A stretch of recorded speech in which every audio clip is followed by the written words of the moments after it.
Hello YouTubers, this is me here once again with another one of my Frank Zappa discographies, and today we are looking at the 1967 release of Absolutely Free by the Mothers of Invention. Now this is the follow-up to their album Freak Out, which in my opinion is from Freak Out to this album.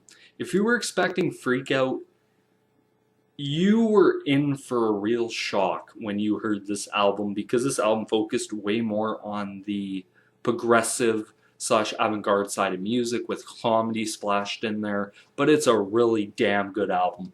Now this album features Frank Zappa on guitar and vocals and conductor, Jimmy Carl Black on drums and vocals, Ray Collins on vocals and tambourine, Ray Estrada on bass and vocals, Bump Gardner on woodwinds, Billy Mundy on drums and percussion, Don Preston on keyboards, Jim Fielder on guitar and piano, Pamela Zabashia on vocals, Don Ellis trumpet on Brown Shoes Don't Make It, and John Rotella on percussion. Now, this is a has been described as a condensed musical, and I can hear it, like in songs like Brown Shoes Don't Make It. Now, the track listing for this is Plastic People, The Duke of Prunes, Amnesia Vivas, or whatever, The Duke Regains His Chops, Colony Vegetables, Invocation and Ritual Dance of the Young Pumpkin, Soft Cell Conclusion, America Drinks, Status, Back Baby, Uncle Bernie's Farm, Son of Susie Cream Cheese, Brown Shoes Don't Make It, and America Drinks and Goes Home. This is, maybe in my opinion, one of Frank Zappa's most weird, like, just songs on it, like, how do I describe it? Musically, it is very complex. And that's what Frank Zappa got known for, very, really music that's very complex and just doesn't know what it's doing. Now let's think about songs here. Plastic People, which was a phenomenal, phenomenal song if you're into avant-garde. And I'm very into avant-garde music, and I really enjoyed this song, and there's a line in there,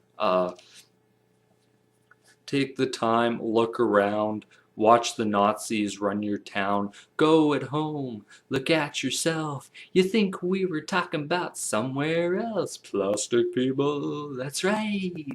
It's just a great song, like Plastic People, and it's describing like the plasticness, the fakeness of America at the time, how fake America was. And it is and really he was seeing what he's seen,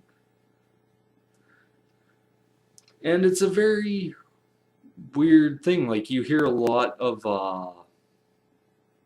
how do you put it, you hear a lot of Frank describing like America's social issues at the time really started coming out and sort of attacking the American government for a lot of their decisions they did and all that. But there's some great songs off this album I really liked. Plastic People, Call Any Vegetables was a great song. Invocation, Ritual Dance, The Young Pumpkin was good. Brown Shoes Don't Make It, Son of Susie Cream Cheese, I actually kind of enjoyed that. And America Drinks and Goes Home. So there are some songs on here that I didn't necessarily care for all that much, but this one worked. But this album isn't terrible. It's musically complex, is very good. The singing on it is very avant-garde. Brown Shoes Don't Make It, I think at this point was considered Frank Zappa's most well-known song. And it was a very complex, you'd see it later on in other albums, and Frank was famous for this, as like a song would be on one album and then like a few albums later you'd see exactly the same song on it, and worked very well. Now this album is 38 minutes and 29 seconds unless you get the reissue, and it's 43 minutes and 37 seconds, but whatever it is, it's produced by Frank Zappa and Tom Wilson, and it's actually pretty good. It got pretty good. In 1967 in the US Billboard 200, it was positioned at 41.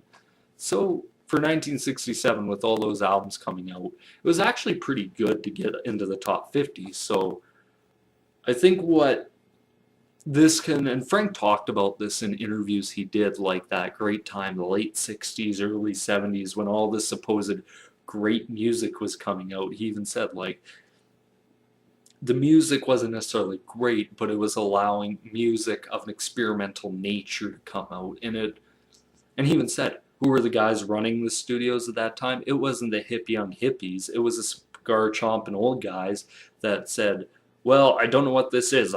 It sold 2 million copies or whatever. I have no idea what the hell is going on here. So why don't we bring in a hippie or whatever? And it goes into a whole Frank Zappa interview he did about it, and he described it on how pretty much he says the hippies destroyed the fucking music industry.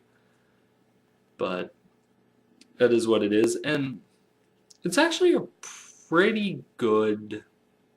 And it also takes a lot of stuff about the drunken bar bands in the early 60s. There's a lot of references there.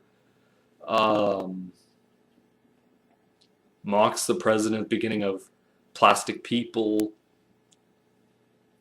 And then there's some melodies, though, in some of these songs that actually worked really good. I liked a lot of the drumming on it. The bass playing was very good. Like, the rhythm section was solid. And that's one thing you always find about Frank Zappa, is he always had a really good rhythm section, and to be in his band, you had to be able to play his music. And it's famous for guys saying, well, Frank would play something or write something and say, play it. And they're like, that's impossible. And he's like, you're fired. And then they go home, they start saying, oh, fuck this, I'll start playing this, and they get it down and all that, and he'd hire him back. As long as you could play his stuff, he'd keep you in the band. But this album is a very good album. If I had to give it a rating out of 10, I'd probably give it a 6 or a 7. Probably give it a 7 out of 10. It's not a must listen to, but if you're really into that Frank Zappa early sound, it's a very good album to go back listen to. Ray Collins, one of his former band members or whatever, said it was one of his favorite albums that the Mothers ever did. But yeah, this is me here once again, and be sure to look out for more of my my Frank Zappa discography. The next one's going to be Lumpy Gravy, which will again be in 1967. So this is me here once again. Peace.